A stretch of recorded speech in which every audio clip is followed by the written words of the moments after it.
Hello மக்களே, welcome to drama with Cindy. இன்னைக்கு நம்ம பார்க்க போறது உன்னை கண்ட நாள் முதல் ஃபைனல் எபிசோட். போன எபிசோட்ல இந்த டில்லோட ஏஜென்ட் பிரிய போலீஸ் அரெஸ்ட் பண்ணிட்டு போயிடுவோம். வானோட ஏஜென்சில வந்து ஜாயின் பண்றான் டில்லு. சரிப்பா, பிரச்சனை எல்லாம் முடிஞ்சதுன்னு பார்த்தா இந்த டில்லு பையன் இன்னமும் திருந்தாம ஜா கிட்ட ஆஷியை பத்தி கொஞ்சம் தப்பான இம்ப்ரெஷனை கொண்டு வரான். அவன் வெறும் ஸ்கிரிப்டுக்காக தான் உன்னை லவ் பண்ற மாதிரி நடிக்கிறான், மத்தபடி நிஜமாலாம் உன்னை லவ் பண்ணல அப்படிங்கிற மாதிரி சொல்ல இதை ப்ரூவ் பண்ற விதமா ஆச்சி கிட்ட இருக்க ரஃப் ஸ்கிரிப்ட் புக்ல ஜா ஆஷிக்குள்ள நடந்த கான்வர்சேஷன் எல்லாமே அந்த மூவில வர கேரக்டரா எழுதி வச்சிருப்பான். இத ஜா பார்த்த உடனே நிஜமாவே ஆஷி தன்னை லவ் பண்ற மாதிரி நடிச்சிருக்கான்னு நினைச்சிட்டு ஆஷி கூட பேசுறதையும் அவனை பாக்குறதையும் அவாய்ட் பண்றான். என்ன ஜாலியா இருந்த பசங்க, எந்த கரப்பாம்பூச்சி கண்ணு பட்டுச்சோ. சரி வாங்க கடைசி எபிசோட்ல என்ன ஆகுதுன்னு பாத்துருவோம். ஜா வாழ்க்கையே வெறுத்தா மாதிரி இன்னமும் திரும்ப திரும்ப ஆஷி நோட் புக்ல எழுதியிருப்பான்ல, அதையவே நினைச்சு ரொம்ப டல் ஆகுறான். சரி ஃப்ரெண்ட்ஸ் கூட இருந்தா கொஞ்சம் நார்மல் ஆகலான்னு பார்த்தா அவன் ஃப்ரெண்ட்ஸ் பாட்டுக்கு ஏதோ பேசிட்டு இருக்காங்க, ஆனா ஜா இன்வால்வே ஆக மாட்டேங்கிறான். டே என்னடா ஆச்சு இவனுக்கு, நல்லதானே இருந்தான். டே ஜா எந்திரிங்க பாரு அப்படின்னு சொல்ல ஜா நினைப்பெல்லாம் வேற எங்கேயோ இருக்கு. டே எந்திரிடா, ஏன்டா அப்படி பண்ற, எவ்வளவு நேரமா கூப்பிட்டு இருக்கோம் அப்படின்னு ஃப்ரெண்ட்ஸ் எல்லாம் கத்த ஒரு வழியா கான்சியஸ் வந்து ஜா எந்திரிக்கிறான். என்னடா எது கூப்பிட்டீங்க, என்னது எது கூப்பிட்டோமா? டே வழக்கமா உன் ஆள் இப்ப சாப்பாடு கொடுத்து விடணும்லடா, இன்னும் வரலையே, என்ன விஷயம் அப்படின்னு கேட்க இவங்க ஆளுன்னு சொன்னது நம்ம ஆஷி தான். சோ ஆஷி ரெகுலரா இவங்களுக்கு சாப்பாடெல்லாம் அரேஞ்ச் பண்ணி கொடுப்பான். அது இப்ப வரலன்னு தெரிஞ்ச உடனே அதை பத்தி தான் இப்ப ஜா கிட்ட கேக்குறாங்க. ஏற்கனவே வெந்து போயிருக்கான், அதுல ஏன்டா வேலை பாக்கிறீங்க அப்படிங்கிற மாதிரி. அதெல்லாம் எனக்கு ஒன்னும் தெரியாது அப்படின்னு சொல்லிட்டு கோவமா இருக்கான். அப்ப மாஸ்க் கண்ணாடி கேப் எல்லாம் போட்டு விருட்டுன்னு ஒரு பையன் வர, யாரோ என்ன யாரோ நம்ம முவாங் பையன் தான். அவன் பார்த்தோன்னே முவாங் தான்னு ஜாக்கு தெரியுது, ஆனா மத்த ஃப்ரெண்ட்ஸ் யாருக்கும் அடையாளம் தெரியல. டே யாரா அவன், திடீர்னு வந்து ஜா பக்கத்துல நிக்கிறான். இப்படி ஃப்ரெண்ட்ஸுக்குள்ள டிஸ்கஷன் பண்ணிக்கிட்டு இருக்கேன். முவாங் ஜா கிட்ட நான் உன்கிட்ட கொஞ்சம் பேசணும், நீ முதல்ல எழுந்து வா அப்படின்னு சொல்ல ஜா அசையாம அங்கேயே உட்காந்துட்டு இருக்கான். அப்பா நீ அவனை பத்தி பேச போறேன்னா நான் வரமாட்டேன். இதுக்கு முவாங்க, டே அவனை பத்தி இல்லடா வேற விஷயம் பேசணும், நீ முதல்ல வா அப்படின்னு சொல்ல ஜா அப்பயும் எந்திரிக்காம உட்காந்துட்டு இருக்கான். அதுக்குள்ள இவன் ஃப்ரெண்ட்ஸ் எல்லாம் ஹலோ ஹலோ, ஆமா யார் நீங்க, எதுக்கு இப்ப ஜாவை கூப்பிடுறீங்க அப்படின்னு கேட்க முவாங்க கண்ணாடி மாஸ்க் கேப் எல்லாம் ரிமூவ் பண்றான். வந்திருக்கிறது ஆக்டர் முவாங்கன்னு தெரிஞ்ச உடனே பசங்க எல்லாம் ஷாக் ஆகுறாங்க.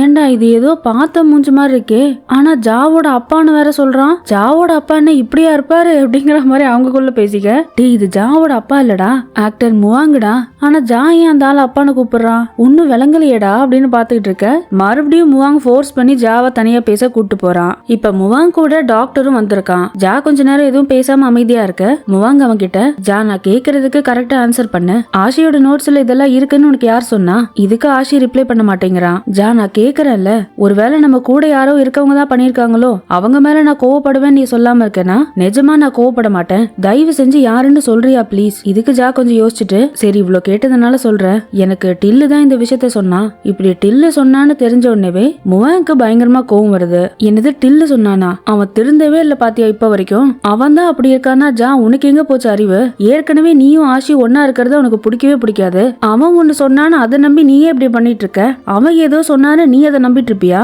சரி நானே கேக்குறேன், அந்த நோட்ஸ் ஆஷி வீட்டுல இருக்கும், ஆஷி வீட்டுக்கு ரெகுலரா போறது ரெண்டே ஆளுதான், ஒன்னு நீ இன்னொன்னு டில்லு. நீ அந்த நோட்ஸ போட்டோ எடுக்கலன்னா டில்லு தானே எடுத்திருக்கணும், ஆனா உன்கிட்ட வேற யாரோ கொடுத்தா மாதிரி சொல்லிருக்கான்ல, அப்பவே உனக்கு புரிய வேண்டாமா? இப்படி முவாங் கோவத்துல பொறிஞ்சதல்ல.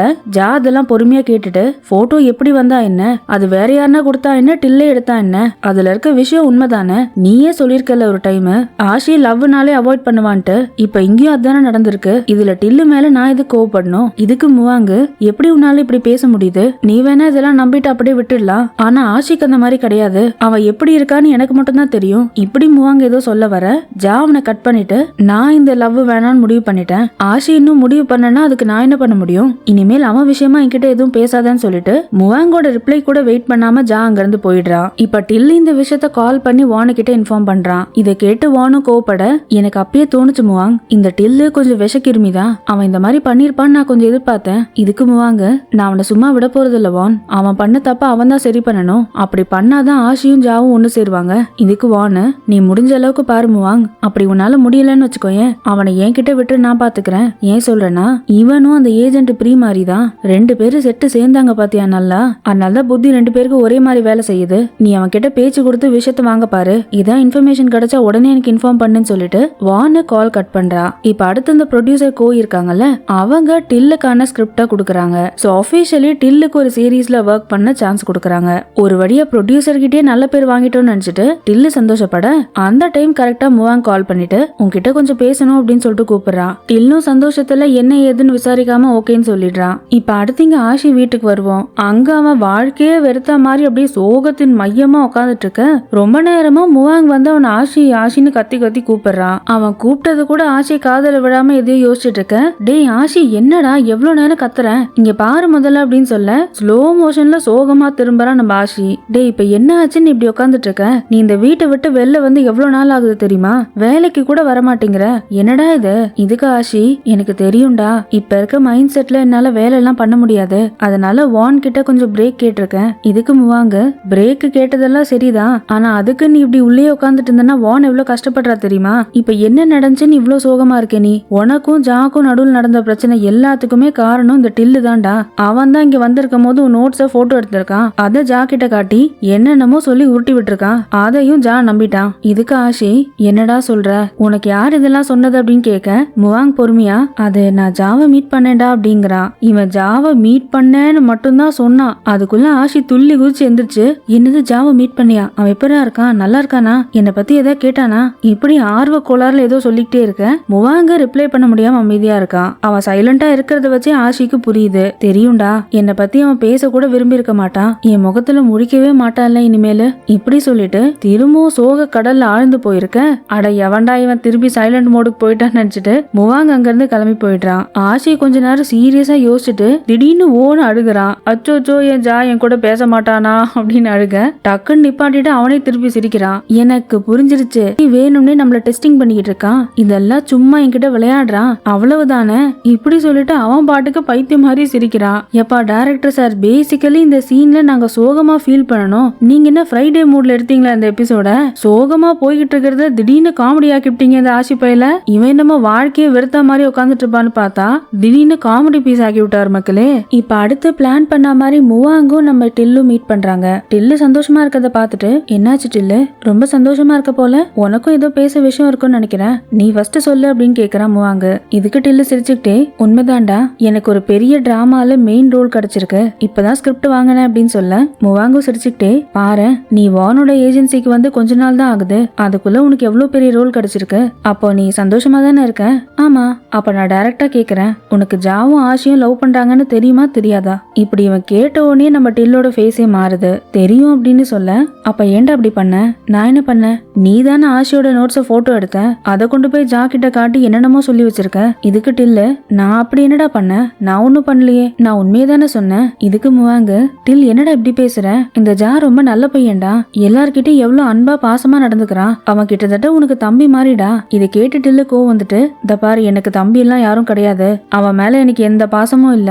இதுக்கு முவாங்க சரி அவன் வேணாண்டா, ஆஷி உன்னோட ஃப்ரெண்டு தானே, அவனை பத்தி யோசிச்சியா. இதுக்கு டில்லு என்னது ஆஷி என் ஃப்ரெண்டா, நான் அவனை என்னைக்குமே ஃப்ரெண்டா பார்த்தது இல்லடா, அவனை நான் லவ் பண்றேன், எத்தனை வருஷமா லவ் பண்றேன் தெரியுமா, ஆனா என் காதல் அவன் கண்ணுக்கு தெரியவே மாட்டேங்குது, நானும் இவ்வளவு நாள் வெயிட் பண்ணி பார்த்தேன், அப்புறம் தான் முடிவு பண்ணேன் என் காதல் அவன் கண்ணுக்கு தெரியலனா வேற யாரையும் அவன் காதலிக்கவே கூடாது, வேற யாரையும் அவனை காதலிக்கவும் விட மாட்டேன். இப்படி இவன் வில்லத்தனமா பேச முவாங்க்கு அப்படி டென்ஷன் ஆகுது. டே டில்லு என்னடா ஏன்டா இப்பெல்லாம் பேசுற, ஒருத்தர் மேல லவ் எல்லாம் ஃபோர்ஸ் பண்ணி வராதுடா, அது வந்து அப்படின்னு இவன் ஏதோ சொல்ல ஆரம்பிக்க டில்லு கோவத்துல கத்த ஆரம்பிக்கிறான். டே என்ன நீ எனக்கு அட்வைஸ் பண்ண போறியா, காதல் இப்படி வரும் காதல் அப்படி வரும்ட்டு, அதெல்லாம் எனக்கு தெரியும். ஆமா சரி இவ்ளோ பேசுறல, நான் உன்கிட்ட ஒன்னு கேக்குறேன், நீ மனசாட்சி தொட்டு சொல்லு, நிஜமாவே ஆஷிய ஜா லவ் பண்றான்னு நினைக்கிறியா நீ. இதுக்கு முவாங்க எழுந்து கிட்ட வந்துட்டு ஆமாண்டா அவன் 100% உண்மையா ஜாவை லவ் பண்றான். இதுக்கு டில்லு அதுக்கெல்லாம் வாய்ப்பே இல்லடா, ஏன்னா அவன் மனசுல லவ்வே வராதுன்னு உனக்கே தெரியும், அது எனக்கும் தெரியும். இதுக்கு முவாங்க உண்மைதான்டா, அவனுக்கு லவ்ங்கிற எக்ஸ்பீரியன்ஸ் வந்ததே கிடையாது, ஆனா அதுக்காக அவன் மனசு மாறவே மாறாதுன்னு நான் சொல்லலையே. அவன் மட்டும் இல்லடா, மனுஷனா பிறந்தாங்கன்னா எல்லாருக்கும் ஏதோ ஒரு டைம்ல காதல் வந்துதான் இருக்கும், அதை யாராலையும் தடுக்க முடியாது. ஆனா நீ இருக்கியே இந்த மைண்ட் செட்டோட இருந்தனா நீ யாரையும் லவ் பண்ணவே முடியாதுடா, முதல்ல நீ உன்னை நேசிக்கணும், உனக்காக பண்ணணும். இப்படி இவன் சொல்ல டில்லு டென்ஷன் ஆயிட்டு டே நான் எனக்காக தான்டா எல்லாம் பண்றேன், எனக்கு ஆஷி வேணுங்கிறதுனால தான் பண்றேன். இதுக்கு முவாங்க கோவப்பட்டுட்டு அப்படின்னா உனக்காக நானும் ஒண்ணு பண்றேன், இன்னையோட உனக்கும் எனக்கும் இருக்க ஃப்ரெண்ட்ஷிப் முடிஞ்சிருச்சு, உன்ன மாதிரி மைண்ட் செட் இருக்க ஒருத்தனெல்லாம் என் ஃப்ரெண்டா என்னால ஏத்துக்க முடியாதுன்னு சொல்லிட்டு முவாங்க அங்க இருந்து கோவமா கிளம்பிடுறான். இப்ப அன்னைக்கு நைட்டு ஆஷி ஜா வீட்டுக்கு வரான். சரி ஒரு வழியா அவன் கிட்ட பேசி சமாதானம் ஆகுவான்னு பார்த்தா உள்ள போகாம கதவு கிட்ட ஒளிஞ்சு நின்றுட்டு உள்ள பாக்குறான். அங்க உள்ள ஜாவோட அம்மா எக்ஸசைஸ் பண்ணிட்டு இருக்க, ஜாவும் அவங்க கிட்ட வந்து கேஷுவலா பேசிட்டு இருக்கான். அப்பாவும் எதேச்சா கதவு கிட்ட பாக்க அங்க ஆஷி நிக்கிறத இவனும் நோட் பண்றான். ஜா பாக்குறத ஆஷியும் நோட் பண்றான். இவங்க ரெண்டு பேர் பாத்துக்கிறத அவங்க அம்மாவும் நோட் பண்றாங்க. ஆனா 3 பேருக்குமே ஒண்ணுமே தெரியாத மாதிரி ஒருத்தர் பாத்துக்காத மாதிரி அப்படியே மெயின்டைன் பண்றாங்க. எந்த அளவுக்குன்னா ஜாவை பார்த்தோன்னே ஆஷி கண்ணெல்லாம் கலங்கி அழுக ஆரம்பிக்கிறான். அவன் அழுகிறத உள்ள இருந்து ஜாவும் பாக்குறான். ஆனா பார்த்தும் பார்க்காத மாதிரி அவன் பாட்டுக்கு ரூமுக்கு போயிடுறான். ஆஷியும் அவனை பார்த்துட்டு அழுதுட்டு வெளில வந்துடுறான். இப்ப அடுத்த நாள் ரிப்போர்ட்டர் ஸ்டில்லு கால் பண்ணிட்டு அந்த டிராமால இருந்து நீங்க குவிட் பண்ணிட்டீங்களாமே அப்படின்னு கேக்குறாங்க. டில்லுக்கு ஒன்னும் புரியாம அதெல்லாம் இல்லையே அப்படின்னு சொல்ல அப்புறம் தான் இவனுக்கு புரிய ஆரம்பிக்குது. நேரா கோமா வானோட ஆபீஸ்க்கு வரான். ஏன் இப்படி பண்ண வான்? இப்ப எதுக்கு அந்த டிராமால இருந்து என்ன தூக்குன? நீ பொறுப்பானவன் நினைச்சேன். வேலை விஷயமும் பர்சனல் விஷயமும் ஒன்னா எடுத்துக்க மாட்டேன்னு நினைச்சேன். நீ எப்படி பண்ண? இதுக்கு வானு உன்னை யார் என்ன பத்தி அப்படி நினைக்க சொன்னது? உனக்கு எது சரி தப்புன்னு தெரியாம இவ்வளவு வருஷம் கூட இருந்த ஃப்ரெண்ட்ஸுக்கே நீ துரோகம் பண்ற. அப்ப நான் பண்றதுல என்ன தப்பு இருக்கு? இதை கேட்டோன்னு டில்லுக்கு இன்னும் கோவம் வந்து அப்ப நீ வேணும்னே என் கெரியரை ஸ்பாயில் பண்ண பாக்குறியா? ஆமாண்டா நான் அப்படிதான் பண்ணுவேன். உன்னால என்ன பண்ண முடியும்? ஒரே ஒரு சீரியல்ல இருந்து மட்டும் தான் இப்ப உன்னை தூக்குனேன். அதுக்கப்புறம் உனக்கு யாருன்னா சான்ஸ் கொடுத்தா கூட உன்னோட நிஜமான கேரக்டர் என்னன்னு சொல்லி புரிய வைப்பேன். இப்படி இவ சொல்லவும் டில்லுக்கு கோவம் தாங்காம வானை கெட்ட கெட்ட வார்த்தையில திட்ட ஆரம்பிக்கிறான். வானு பொறுமையா இருந்துட்டு இப்பதானே தெரியுது ஒரிஜினல் கேரக்டர். உன்ன மாதிரி கேவலமான ஆள் எல்லாம் ஏன் ஏஜென்சில நான் வச்சுக்க மாட்டேன் இப்படி சொல்லிட்டு டில்லோட கான்ட்ராக்ட் பேப்பரை கிழிச்சு போடுறா. உனக்கும் என் ஏஜென்சிக்கும் இருக்க கான்ட்ராக்ட் எல்லாம் முடிஞ்சிருச்சு. நீ எங்க வேணாலும் போ அப்படின்னு சொல்ல டில்லு கோவம் வந்துட்டு அப்படிலாம் என்ன போக சொல்ல முடியாது. அவ்வளவு சீக்கிரம் உன்னை விட்டுற மாட்டேன். இதுக்கெல்லாம் கொஞ்சம் கூட வான் அசராம விட மாட்டேன்னா என்ன பண்ணுவேன்? உன்னால என்ன பண்ண முடியும்? என்ன இப்படி டில்ல இன்னும் வெறுப்பேத்த அவன் கோவத்துல வான் அடிக்க வந்துடுறான். ஆல்மோஸ்ட் அவளை அறைய போக உனக்கு தைரியம் இருந்தா என்ன அரைஞ்சு பாரு. அங்க பாத்தியா செக்யூரிட்டி கேமரா? நீ என்கிட்ட பேசினது என்ன அடிக்க வந்தது எல்லாமே அதுல ரெக்கார்ட் ஆயிட்டு இருக்கு. உனக்கு தைரியம் இருந்துச்சுன்னா என்ன அடி அப்படின்னு சொல்ல டில்லுக்கு நல்லாவே தெரியும் வானை மட்டும் இப்ப அவன் அடிச்சானா அவன் கம்ப்ளீட் கெரியரும் காலியாயிரும். அதனால கோவத்தோட அங்கிருந்து அப்படியே வெளில போயிடுறான். இப்ப இந்த ஃபுட்டேஜ் எடுத்து ஆன்லைன்ல பப்ளிஷ் பண்ணிடுறா வானு. அது பயங்கர வைரல் ஆகி நிறைய பேர் ரீட்வீட் பண்ண ஆரம்பிக்கிறாங்க. இந்த ட்வீட் எல்லாம் முவாங்கும் டாக்டர் பையலும் பாத்துட்டு இருக்காங்க. இங்க பாருடா இது எவ்வளவு பேர் பாத்துருக்காங்கன்ட்டு டில்லோட இமேஜ் டோட்டலா போயிடுச்சுடா இப்படி நினைச்சுக்கிட்டே முவாங் கொஞ்சம் டல்லாக டாக்டர் இதை கவனிச்சுட்டு என்னாச்சு இப்போ? அவன் என் ஃப்ரெண்டே இல்ல அப்படின்னு சொல்லிட்டு வந்த இப்ப என்னடா அவனுக்காக ஃபீல் பண்ணிட்டு இருக்க? இதுக்கு முவாங்கு அதெல்லாம் சரிதான் ஆனா அவனை பார்த்தா கொஞ்சம் பாவமா தாண்டா இருக்கு அப்படின்னு சொல்றான். இதுக்கு டாக்டர் இதெல்லாம் அவன் பண்ண வேலைக்கு கிடைக்கிற பனிஷ்மெண்ட்ரா, இதுல நீ என்ன பண்ண முடியும் இப்படி டாக்டர் பைய சொல்ல முவாங்கு டாக்டர் பார்த்தோன்னே மூடு மாறிட்டு சரி இப்ப எதுக்கு அவனை பத்தி பேசணும்? நம்மளே ஒரு பிரிவுக்கு அப்புறம் இப்பதான் சேர்ந்திருக்கோம். நம்ம வேலையை ஆரம்பிப்போம் அப்படின்னு சொல்லிட்டு அப்படியே சாஃப்ட் டச்சிங் ஒரு அழுத்தமான கிசிங் அப்படியே இத்தியாதிகளோட அப்படியே கண்டினியூ பண்றான் நம்ம முவாங்கு. டே எங்கப்பா ஜா எங்கடா இருக்க நீ? இப்ப பேசுறா இப்ப பேசு மேன். முவாங் முன்னாடி யாரு முன்னாடி வந்து ஒழுங்காட்டு போற நீ? எப்பவுமே செகண்ட் பேர் தான்டா. சும்மாலாம் நாங்க ஒன்னும் செகண்ட் பேருக்கு ஃபேன் ஆகல தெரிஞ்சுக்கோ. என்ன மக்களே நான் சொல்றது கரெக்ட் தானே? யாரு முன்னாடி வந்து வெறுப்பேத்திட்டு போனா பார்த்து இல்ல எங்க தலைய ஒரு எபிசோடுக்கு தான் சண்டை போடுவோம். அடுத்த எபிசோட்லயே ஒண்ணு சேர்ந்துருவோம் நாங்கெல்லாம். சரி என்னதான் ரெண்டாவது பேர் ஒண்ணு சேர்ந்தாலும் முதல் பேரா லட்சணமா அவங்க ரெண்டு பேரும் ஒண்ணு சேர்ந்தாதானே சீரீஸ்க்கே ஒரு அழகு இருக்கும். அது நடக்குதான்னு இப்ப போய் பாப்போம். இப்ப ஜாவும் ஆஷியும் பிரிஞ்சு ரொம்ப நாள் ஆயிட ஆஷியோட ஜப்பான் ப்ராஜெக்ட் இருக்குல்ல அந்த சீரீஸோட ப்ரமோஷனுக்காக அவனை ஜப்பான் வர சொல்றாங்க. இந்த விஷயத்த வான ஆஷிக்கு இன்ஃபார்ம் பண்றா. இதுக்கு ஆஷி என்ன சொல்றான்? எனக்கு இங்க வேற எதுவும் ப்ராஜெக்ட் இப்போதைக்கு இல்ல அதனால நான் ஜப்பான் போயிட்டு ப்ரமோஷன்லாம் முடிச்சதுக்கு அப்புறம் அங்கேயே கொஞ்ச நாள் தங்கிடுறேன். அங்க கெவின் இருக்கான். அவன் மூலியமா ஏதாவது ஏஜென்சில ஜாயின் பண்ணி கொஞ்ச நாள் அங்க ஒர்க் பண்றேன். இப்போதைக்கு எனக்கு அதுதான் சரின்னு தோணுது அப்படின்னு சொல்ல வானு முவாங் ரெண்டு பேருமே ரொம்ப ஷாக் ஆகுறாங்க. என்ன ஆஷி உனக்கு ஜாவா மறக்க கஷ்டமா இருக்கும்னு எனக்கு தெரியும். அதுக்காக இவ்வளவு பெரிய முடிவு எடுக்கணுமா? கொஞ்சம் யோசிச்சு பாரு அப்படின்னு சொல்றான். இதுக்கு ஆஷி இல்ல முவாங் எனக்கு இந்த லாங் டிஸ்டன்ஸ் டிராவல் கொஞ்சம் தேவைப்படுது. என்னால அப்பதான் கொஞ்சம் பேக் டு ஃபார்ம் வர முடியும்னு நினைக்கிறேன். இப்படி முடிவா சொல்லவும் வான் அவன் கிட்ட சரி ஆஷி நீ முடிவெடுத்தா ஓகே தான். ஆனா உனக்கு எப்ப ரிட்டர்ன் இங்க வரணும்னாலும் என்கிட்ட சொல்லு. நீ எப்ப வேணாலும் இங்க வந்து மறுபடியும் ஜாயின் பண்ணிக்கலாம் அப்படிங்கிறா. அப்புறம் நீ கிளம்புறதுக்கு முன்னாடி ஜா கிட்ட ஒரு டைம் சொல்லிட்டு போயேன். யாருக்கு தெரியும் இவ்வளவு நாள் ஆயிடுச்சுல நடந்த விஷயத்த ஜா வேணா மறந்துருப்பானா இருக்கும். அவன் கிட்ட போய் கடைசியா ஒரு டைம் பேசிட்டு போ அப்படிங்கிறா. ஆனா ஆஷி பெருசா ஒன்னும் எக்ஸைட் ஆகாம ஓகே அப்படிங்கிற மாதிரி தலையாடுறான். இப்ப இங்க கட் பண்ணி அப்படியே அடுத்த சீன் பார்த்தா நம்ம ஜாவோட தம்பி பாய் இருக்கான்ல அவன் திடீர்னு ஜாவோட ஃப்ரெண்டு ட்ரீமை கூப்பிட்டு படார்னு ஒன்னும் சொல்லாம அவனை கிஸ் பண்ணிடுறான். டே என்னடா நீங்க எங்க இருந்துடா வந்தீங்க அப்படிங்கிற மாதிரி நம்ம பாத்துட்டு இருக்கேன். காட் அப்படின்னு ஒரு குரல் கேக்குது. இந்த ஜா அவன் ஃப்ரெண்ட்ஸோட சேர்ந்து ஏதோ ஷார்ட் பிலிம் எடுக்கிறாங்க போல. அதுல வர சீன் இது. ஒரு நிமிஷம் என்னடா லாஸ்ட் எபிசோட்ல ட்விஸ்டா அப்படிங்கிற மாதிரி ஆயிடுச்சு மக்களே. இந்த பாய்க்கு கிஸ் பண்ண தெரியாம சொதப்பி வைக்க ஜா டென்ஷன் ஆகி கத்த ஆரம்பிக்கிறான். ஏன்டா அவன் தான் கிஸ் பண்றானே மண்ணு மாதிரியா நிப்ப நீ அப்படின்னு கேட்க டேய் சும்மா கத்தாதரா இந்த ட்ரீம் பையன் என்ன நிஜமாவே கிஸ் பண்ணிட்டான். எனக்கு வேற இது ஃபர்ஸ்ட் கிஸ் தெரியுமா அப்படின்னு சொல்ல ட்ரீமுக்கு ஒரே சந்தோஷம் தாங்காம டேய் என்னடா சொல்ற ஃபர்ஸ்டா அப்படின்னு கேக்குறான். அடச்சி சும்மா இருடா நீ வேற உயிர் எடுக்காத அப்படின்னு சொல்லிட்டு மறுபடியும் அந்த ஷார்ட் பிலிம் எடுக்க கண்டினியூ பண்றாங்க. இப்ப மீன்வேல் இங்க வான் சொன்ன மாதிரி ஆஷி ஜாவை பாக்குறதுக்காக அவன் வீட்டுக்கு வரான். அப்ப கடையில ஜாவோட அம்மாவை பாக்குறான். அவங்கள ஃபேஸ் பண்ண முடியாம ஒரு மாதிரி கில்ட்டியா ஃபீல் பண்றான். அம்மா என்ன மன்னிச்சிருங்க, நான் ஜாவை ரொம்ப கஷ்டப்படுத்திட்டேன், என்னால அவனுக்கு நிறைய பிரச்சனை அப்படின்னு சொல்ல அம்மாவும் அவனை புரிஞ்சுக்கிட்டு அப்படிலாம் நீ எதுவும் நினைக்காத ஆஷி, உன்னோட சிச்சுவேஷன் எனக்கு புரியுது, வேலையா பர்சனல் லைஃபான்னு வரும்போது சில கன்ஃபியூஷன் இருக்கதான் செய்யும், அது ஓன் தப்பு கிடையாது. இதுக்கு ஆஷி கொஞ்ச நேரம் அமைதியா இருந்துட்டு அம்மா நான் ஜா கிட்ட கொஞ்சம் பேசலாமா, நான் ஜப்பானுக்கு கிளம்புறேன், அதுக்கு முன்னாடி கடைசியா அவன் கிட்ட ஒரு டைம் பேசணும் அப்படிங்கிறான். அம்மா அதுக்கு அவன் இப்ப வீட்டுல இல்லப்பா, அவனும் பாயும் ஏதோ ஷார்ட் பிலிம் எடுக்கணும்னு வெளில போயிருக்காங்க, அது மட்டும் இல்லாம அவன் இப்ப பேசுவானான்னு எனக்கு தெரியல அப்படின்னு சொல்ல கடைசியா ஜாவை பார்க்க முடியாம கிளம்ப போறோமே நினைச்சிட்டு ஆஷி அழுதுகிட்டே அம்மாவை கட்டி பிடிச்சுக்கிறான். இது எல்லாமே கொஞ்சம் தள்ளி இருந்து பாயும் ஜாவும் பாத்துட்டு இருக்காங்க. அப்ப ஜா அங்கிருந்து சத்தம் போடாம கிளம்ப பாய் டக்குன்னு ஒண்ணு புடிச்சிட்டு டே ஜா எங்கடா போற நில்லு அப்படின்னு கத்துறான். சோ ஜா அங்கதான் இருக்கான்னு சொல்லாம சொல்லிட்டான் நம்ம ஆஷிக்கு. நான் போய் இப்ப அவங்க கிட்ட பேசுறேம்மா அப்படின்னு அம்மாட்ட சொல்ல அவங்களும் போன் அனுப்பி விடுறாங்க. இப்ப பாய் அப்படியே அம்மா கிட்ட வந்துட்டு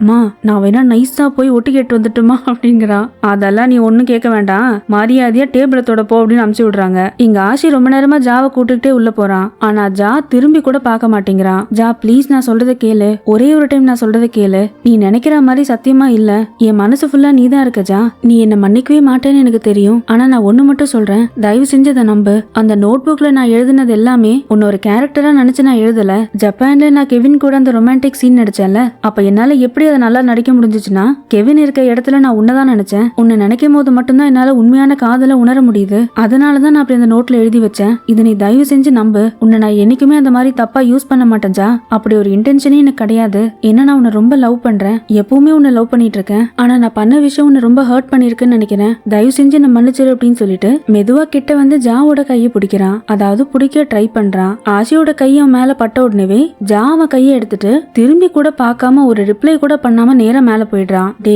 ஜா நிஜமாவே பாவுண்டா அந்த பச்சை புள்ள, அவன் தான் சொல்றானே இல்ல ஊஹும் ஏதாவது ஒண்ணு சொல்லலாம்ல, இங்க எதுவும் சொல்றது இல்ல, நேரா ரூமுக்கு போய் ஓன்னு உட்காந்து அழுக வேண்டியது. என்னவோ இந்த பசங்க கடைசி வரைக்கும் நம்மள டென்ஷன் ஆக்கி விட்டுக்கிட்டே இருக்காங்க. ஆனா என்னதான் இருந்தாலும் இந்த ஆஷி பையன் அழுகும் போது லைட்டா கஷ்டமா தான் இருக்கு மக்களே இல்ல. இப்படி இவ்வளவு தூரம் சொல்லியும் ஜா நம்மள திரும்பி கூட பார்க்க மாட்டேங்கிறானே நினைச்சிட்டு ஆஷி ஆல்மோஸ்ட் வெக்ஸ் ஆயிட்டு வீட்டுக்கு வெளில போய் வெயிட் பண்ணிட்டு இருக்கான். அவன் கண்ணெல்லாம் கலங்கி அழுதுகிட்டே ஒரு டைம் ஆச்சு ஜா தன்னை கூப்பிடுவானான்னு வெயிட் பண்ண நம்ம எதிர்பார்த்த மாதிரியே ஜா மாடியில் உட்காந்து அழுதுட்டு இருக்கான். ஆஷி ரொம்ப நேரமா வெளில வெயிட் பண்ண இனிமேல் இவன் நம்மள கூப்பிட மாட்டான்னு நினைச்சிட்டு அவனும் அழுதுகிட்டே அங்கிருந்து கிளம்பி போயிடுறான். இப்ப அடுத்து ஆஷி பிளான் பண்ண மாதிரி ஜப்பானுக்கும் வந்துடுறான். நடந்த விஷயத்த கெவின் கிட்ட சொல்ல கெவின் ஆஷி கிட்ட உன்னோட சிச்சுவேஷன் எனக்கு புரியுது ஆஷி, ஆனா நீ சொல்றத பார்த்தா நீ இன்னமும் ஜாவை லவ் பண்ணிட்டு இருக்கல, அப்போ இங்க ஜப்பான்ல ப்ரமோஷன்லாம் முடிச்சிட்டு நீ திரும்பவும் போய் ஜா கிட்ட பேசி பாரு. இதுக்கு ஆஷி கொஞ்ச நேரம் அமைதியா இருந்துட்டு அதெல்லாம் வேண்டாம் கெவின், எனக்கும் ஜாக்கும் நடுவுல எல்லாம் முடிஞ்சிருச்சு, இதுக்கு மேல ஒண்ணும் நடக்காதுன்னு நினைக்கிறேன், அதனால இதை அப்படியே விட்டுடலாம் அப்படிங்கிறான். கெவினும் ஆஷி கிட்ட ஒன்னு மட்டும் ஞாபகம் வச்சுக்கோ ஆஷி, நம்ம லைஃப்ல நிறைய டெசிஷன்ஸ் நம்ம தான் எடுக்கிறோம், அதுக்கப்புறம் அது சரியில்லை இது சரியில்லைன்னு சொல்றோம், ஆனா நம்ம ஒரு முடிவு எடுத்துட்டா அதோட ரிசல்ட் என்னவா இருந்தாலும் நம்ம ஏத்துக்கணும், அதை ஏத்துக்கிட்டு லைஃப்ல முன்னேறி போகணும், நான் சொல்றது உனக்கு புரியும் நினைக்கிறேன் அப்படின்னு சொல்லிட்டு போறான். ஆஷியும் அவன் சொன்னதை புரிஞ்சுக்கிட்டு அமைதியா இருக்கான். இப்ப இங்க ஜா கிட்ட அவனோட அம்மாவும் பாயும் பேச ஆரம்பிக்கிறாங்க. ஜா என்னாச்சுப்பா, நீ இப்படி இருந்தா எங்களுக்கு ரொம்ப கஷ்டமா இருக்கு ஜா, ஆஷி அவ்வளவு தூரம் உன்கிட்ட வந்து பேசினால நீ அவனை இன்னும் லவ் பண்ணிட்டு இருக்கேன்னு எனக்கு தெரியும், அப்படி இருந்தா அவனை உன்னால மன்னிக்க முடியலையா இப்படி அம்மா கேட்கவும் ஜா அழுதுகிட்டே அவன் என்ன சொன்னான் தெரியுமாமா, கெவின் கூட நடிக்கும் போது அவனுக்கு பதிலா என்ன நினைச்சுக்கிட்டானா, சோ பேசிக்கலி என்ன ஒரு கேரக்டர் மாதிரி பாத்துருக்காமா அவன், இப்படி சொல்லிட்டே ஜா ரொம்ப அழ ஆரம்பிக்க அம்மா அவனை கட்டி பிடிச்சிட்டு அப்படி இல்ல ஜா, அவன் சொன்னதை நீ கவனிச்சியா, கெவின் கூட நடிக்கும் போதும் அவனுக்கு ஓ ஞாபகம் தான் வருது, அப்படின்னா லவ்னா உன்னை தவிர அவனுக்கு வேற யாருமே ஞாபகம் வரல, அது ஆக்டிங்கா இருந்தாலும் சரி ரியல் லைஃபா இருந்தாலும் சரி அவன் அதை தான் சொல்ல ட்ரை பண்ணியிருக்கான், நீ கொஞ்சம் யோசிச்சு பார்த்தனா அம்மா சொல்றது உனக்கே புரியும்பா, ஆனா நீ என்ன முடிவெடுத்தாலும் நாங்க எப்பவுமே உனக்கு சப்போர்ட்டிவா இருக்கோம்னு சொல்லிட்டு அழுதுட்டு இருக்க ஜாவை கொஞ்சம் கண்ட்ரோல் பண்றாங்க. இப்ப அடுத்தீங்க வான் முவாங் கிட்ட ஆமா ஜா கிட்ட நீ ஏதா பேசினியா அப்படின்னு கேக்குறா. அதெல்லாம் இல்ல வான், ஆஷி ஊருக்கு போனதுக்கு அப்புறம் நான் அவன்கிட்ட பேசுறதே இல்ல, நான் அவன்கிட்ட என்னன்னு பேசுறது சொல்லு, அவனா இதுக்கு மேல முடிவெடுக்கணும் அவ்வளவுதானே. இதுக்கு வானு சரி இதுக்கு மேல நம்ம என்ன பண்ண முடியும், அவங்க கதை இருக்கட்டும், உன்னோட டாக்டர் எப்படி இருக்காரு அப்படின்னு கேட்க நம்ம முவாங் ஒரே வைக்கப்பட்டுக்கிட்டு அது நானும் டாக்டரும் ஒரே வீட்டுல தங்கலான்னு முடிவு பண்ணிருக்கோம், லிவிங் டுகெதரா இப்படி இவன் சொல்லவும் வானு சந்தோஷத்துல கத்த ஆரம்பிக்கிறா. அதே டைம் கரெக்டா அவனுக்கு ஒரு கால் வருது. அப்படியே கட் பண்ணா முவாங் அடுத்த சீன்ல நம்ம ஜாவோட வீட்டுக்கு போறான். என்னடா சொல்ற நீ ஜப்பானுக்கு போறியா அப்படின்னு கேட்க ஜாவும் சிரிச்சுக்கிட்டே ஆமாங்கிறான். அப்ப அவன் மேல இருக்க கோவம் எல்லாம் உனக்கு போயிடுச்சா, அதெல்லாம் போயிடுச்சு, அப்ப அங்க எப்படியாச்சும் நீ தான் ஹெல்ப் பண்ணணும், உடனே அவசரமா என்ன டிக்கெட் இருக்கோ அதை போட்டு என்னை அமுச்சு விட்டுரு முதல்ல ஜப்பானுக்கு அப்படின்னு சொல்ல அம்மா அதுக்கு இங்க பாருஜா உன்னை தனியாலாம் என்னால அனுப்ப முடியாது, அதனால முவாங் நீயும் அவன் கூட போறியா அப்படின்னு கேக்குறாங்க. இதுக்கு ஜா, அம்மா என்னம்மா அப்படி பண்ற, நான் என்ன முன்ன பின்ன ஜப்பான் தனியா போயிட்டு வந்தது இல்லையா, ப்ளீஸ்மா நான் போறேன் அப்படின்னு சொல்ல, சரி சரி பொழைச்சு போ அப்படின்னு அம்மாவும் பர்மிஷன் கொடுக்குறாங்க. இப்ப அடுத்து இந்த விஷயத்த முவாங் டாக்டர் கிட்ட சொல்ல, அதுவும் எப்படி ரெண்டும் ஜாலியா ஆஸ் யூஷுவல் பீச்ல விளையாண்டு இருக்குங்க. டாக்டர் இப்ப முவாங் கிட்ட, ஆமா இந்த விஷயத்த ஆஷி கிட்ட முன்னாடி இன்ஃபார்ம் பண்ண வேண்டாமா, இதுக்கு முவாங் இன்ஃபார்ம் பண்ணா அந்த சர்ப்ரைஸ் எலிமெண்ட் போயிடும்ல, ஜா நேரா போய் ஆஷியை பார்க்கட்டும், அப்பதான் சந்தோஷம் அதிகமாகும். இதுக்கு டாக்டர் சிரிச்சுக்கிட்டே, அது என்னமோ உண்மைதான், இந்த ரெண்டு பசங்க என்னதான் அடிச்சுக்கிட்டாலும் புடிச்சுக்கிட்டாலும் அவங்க ஒன்னா சேர்ந்து இருக்கும் போது ஆக்சுவலி ரொம்ப நல்லா இருக்காங்கல்ல. அவங்க மட்டும் இல்லாம அவங்களோட ஹாப்பினஸ் அப்படியே நமக்கும் ரெசனேட் ஆகுது, சுத்தி இருக்க நம்மளால கூட அது ஃபீல் பண்ண முடியுதுல்ல. இப்படி இவன் சொல்லிக்கிட்டே முவாங்க பாக்க, முவாங்க அவன் கண்ணை பார்த்துக்கிட்டே, இரு அப்படின்னா என் கூட இருக்கும் போது நீ சந்தோஷமா இல்லையா இப்படி இவன் கேட்க, டாக்டர் சிரிச்சுக்கிட்டே, நான் இப்ப சந்தோஷமா இல்லன்னு உன்கிட்ட சொன்னேன்னா நான் எவ்வளவு சந்தோஷமா இருக்கேன்னு உனக்கு தெரியுமா இப்படி சொல்லிட்டு ரெண்டு பேரும் செம்ம சாஃப்ட் அண்ட் ரொமான்டிக்கா பேஷனேட்டா கிஸ் பண்றாங்க. மக்களே என்ன இருந்தாலும் இந்த சீரீஸ்லயே கொடுத்து வச்ச கப்பல் தான் அது இவங்க தான். எங்க போனாலும் பசங்க ஜாலியாவே இருக்குதுங்க. பரவாயில்ல, நல்லா இருங்க பாக்க அப்பதான் குழு குழுன்னு இருக்கும் எங்களுக்கும். சரி இப்ப அப்படியே கட் பண்ணி ஜப்பானுக்கு போவோமா. நம்ம ஜாவும் பிளான் பண்ண மாதிரி ஜப்பானுக்கு வந்துடுறா. ஆஷியை நேரா போய் பார்க்க கொஞ்சம் தயங்குறான். சோ ஃபர்ஸ்ட் அங்க இருக்க ஒரு சின்ன கோயிலுக்கு போறான். இதே கோயிலுக்கு தான் போன டைம் ஆஷியும் ஜாவும் வந்திருப்பாங்க. அங்க போய் ஜா என்ன வேண்டிக்கிறானா, இது வரைக்கும் எங்க வாழ்க்கையில என்னென்னமோ நடந்துருச்சு, இப்ப நான் மறுபடியும் ஆஷியை பார்க்க போறேன், திரும்பவும் என் மனசுல அவன் மேல அதே காதல கொடு, இன்னும் சொல்லணும்னா எனக்கு அவன் மேல காதல் அதிகமாகணும், இப்படி சாமி கிட்ட வேண்டிட்டு அங்க பக்கத்துலயே ஒரு சின்ன பெஞ்ச் மாதிரி இருக்க அதோட பின்பக்கம் போய் சாஞ்சு உட்காந்துக்கிறான். இப்ப கொஞ்ச நேரத்துல எதேச்சியா ஆஷியும் அந்த கோயிலுக்கு வரான். அவனும் சாமி கிட்ட, நாங்க போன டைம் இங்க வந்து வேண்டிக்கிட்டோம், ஆனா என்ன நடந்துச்சுன்னு தெரியல, எங்களுக்குள்ள இப்படி பிரிய வேண்டிய நிலைமையாயிடுச்சு, ஆனா நான் உண்மையாவே ஜாவை ரொம்ப லவ் பண்றேன், என் மனசுல அவனை தவிர வேற யாருமே கிடையாது, என்னோட காதல் முழுசா அவனுக்கு மட்டும்தான், என்னதான் எனக்கும் ஜாக்கும் எல்லாம் முடிஞ்சு போயிடுச்சுன்னு நினைச்சாலும் என்னால அவனை மறக்க முடியாது, என் மனசையும் நான் யார்கிட்டயும் கொடுக்க முடியாது, இப்படி வேண்டிக்கிட்டே தன்னை அறியாம ஆஷியை அழ ஆரம்பிக்கிறான். அண்ட் இவன் பேசுறது எல்லாமே அந்த பெஞ்சுக்கு பின்னாடி உட்காந்துட்டு இருக்க ஜாவும் கேக்குறான். ஆஷி மனசு உருகி பேச பேச ஜா கண்ணுல இருந்து கண்ணீரா கொட்டுது. ஆஷி தான் மேல எவ்வளவு உயிரா இருக்கான்ட்டு அவன் வாயாலேயே ஜா கேட்டுட்டான். இப்படி கேட்டுட்டு ஜா அங்கேயே உட்காந்துட்டு இருக்க ஆஷி சாமி கும்பிட்டுட்டு அங்க இருந்து கிளம்பி போயிடுறான். அப்புறம் ஜாக்கு கான்சியஸ் வந்து ஆஷியை தேடி அவன் பின்னாடியே போறான். ஆனா கொஞ்சம் தள்ளி போனோம் அப்படின்னு நின்றுட்டு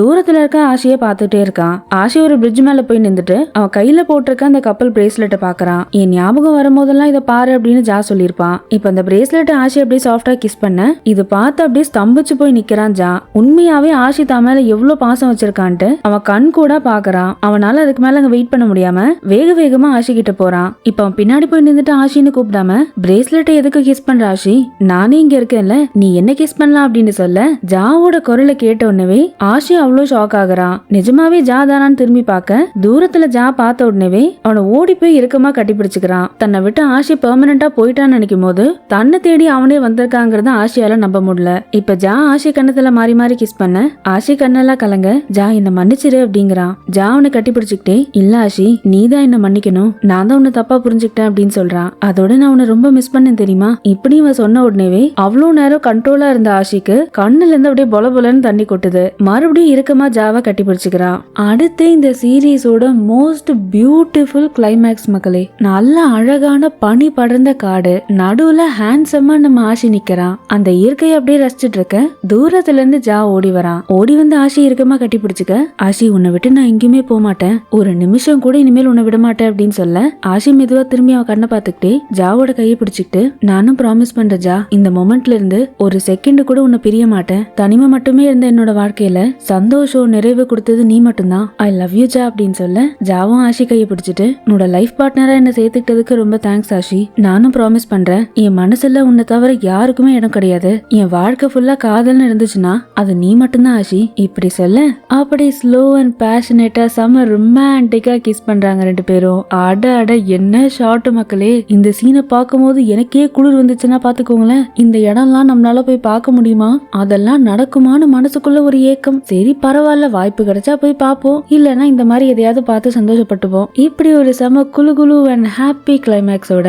உன்னை கண்ட நாள் முதல் சீரீஸ் இங்கே முடியுது மக்களே. இந்த சீரீஸ பத்தி சொல்லணும்னா ஸ்டோரி ஒரு மாதிரி நல்லா ஸ்மூத் அண்ட் சாஃப்டா போச்சு, ஆனா இன்னும் கொஞ்சம் ரொமான்டிக் எலிமெண்ட்ஸ் எல்லாம் இருந்திருக்கலாம்னு எனக்கு தோணுச்சு. குறிப்பா நம்ம முவாங் டாக்டருக்கு இன்னும் கொஞ்சம் அந்த லவ் ஃபீலிங் எல்லாம் கொடுத்திருக்கலாம். சோ நமக்கு பார்க்கும்போது ஒரு ஹோல்சம் ஃபீலிங் இருந்திருக்கும். இந்த மாதிரி சின்ன சின்ன குறை தான் எனக்கு இந்த சீரீஸ்ல, மத்தபடி பொட்டன்ஷியலான ஆக்டர்ஸ் தான். அண்ட் அதை விட நல்ல கெமிஸ்ட்ரி உள்ள ஆக்டர்ஸ் ரெண்டு கப்பலுமே. அந்த விதத்துல இந்த சீரீஸ் சாட்டிஸ்ஃபைங்காவே இருந்துச்சு. ஒரு மாதிரி ஜாலியா ஹாப்பி மூட்ல பாக்குறதுக்கு, ஒரு ஹாலிடே ஃபீல்னு வச்சுப்போமே, அந்த ஃபீல்ல பாக்கணும்னா இந்த சீரீஸை ட்ரை பண்ணலாம். நீங்க என்ன நினைக்கிறீங்க மக்களே? காமெண்ட் செக்ஷன்ல சொல்லுங்க. எனக்கு குறிப்பா இந்த கடைசி அந்த பனிமூட்டமா இருக்க சீன் இருக்குல்ல, அதை ஒரு 2-3 டைம் நான் பார்த்தேன். ஒரு மாதிரி நல்லா எனக்கே பனியில நனைகிற மாதிரி இருந்துச்சு ஒரு ஃபீலிங்கா. சோ அதே குளு எஃபெக்டோட இந்த சீரீஸை இங்கேயே முடிக்கிற மக்களே. அண்ட் இந்த மாதிரி கியூட் அண்ட் சாஃப்டான ராம்காம் பாக்குறதுக்கு மறக்காம நம்ம சேனல்ல சப்ஸ்கிரைப் பண்ணுங்க, நோட்டிபிகேஷன் பட்டனை பிரஸ் பண்ணுங்க. அடுத்து இன்னொரு சூப்பரான சீரீஸ்ல மீட் பண்ணுவோமா? Until then, stay safe, be happy, have love, cheers, bye.